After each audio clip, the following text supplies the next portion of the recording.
Hey guys, and I can confidently say guys because the demographic on my channel is a total sausage party. Seriously, 99 to 1. But we were just finishing up some beer videos here, and we got to thinking, wife and I got to thinking that we got 500 subscribers, and never would have thought I could, not that that's a lot of people, but it's like a lot for me, and just me tinkering in my house, in my apartment, and making beer, which I think is really cool to be able to broadcast to. We just thought it'd be a good idea to make a video kind of outlining different things about the videos that you might not know or understand or might be curious about, because the videos by design, I don't talk about my personal life. There is no long-winded intro. That's all by design, because when I was watching beer videos, I got really annoyed by people talking about their dog and stuff and just whatever. So just to kind of piece some things in for you, behind the scenes stuff. You might be curious as to why I'm aging so fast, but the videos that we did record where I've got short hair and I might be in an apartment in Korea were 10 years ago. And we put them on a website called Udemy, and we've put them on YouTube now.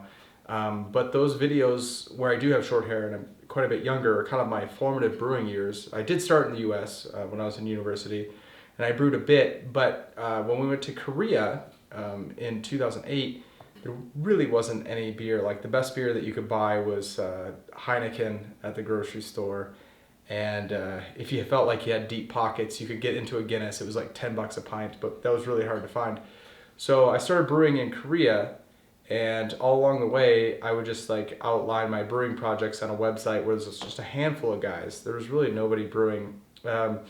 So we had one online store, and they had both kinds of dry yeast. You had SO4 and USO5, and a sack of base malt was $220 before the FTA. So it's like, Paleolithic era as far as brewing goes, and it was only 2008 in Korea. So I started kind of like documenting, like I got really serious about brewing, and I started documenting these projects, and then these projects on this little tiny website became Udemy videos in the early 2010s. And so we recorded them in our apartment. Our apartment was 450 square feet, fourth floor, hot as F in the summertime, cold in the wintertime.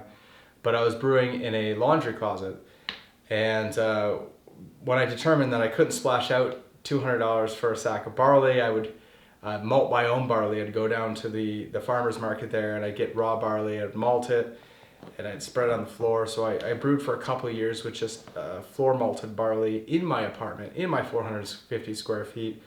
So there's no such thing as a home brew store, brick and mortar per se. So I'd have to make all my own equipment, whether that was a grain mill out of a TV stand that we found on the side of the road, coolers, obviously. I found a cooler on the side of the road and then make it into a mash tun. I made one on a styrofoam once.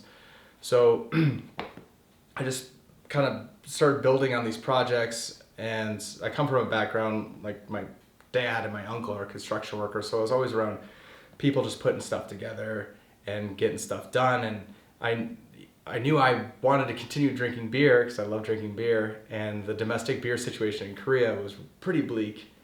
So I kind of knew I had to do these things, and all along the way, as being a teacher, as we did in Korea, I just documented these things, and I really enjoyed like making these little projects for these handful of dudes that were on the Korean peninsula, and occasionally I'd meet them, and that was pretty cool. But I just thought it was cool for a bigger broadcast, so we made these Udemy courses, and just to be able to reach out and reach more people. And then, what better way to reach more people than to do YouTube? So we're continuing with that. Our time in Korea has finished. We just finished last year, and in 2010 we bought this bare ass land.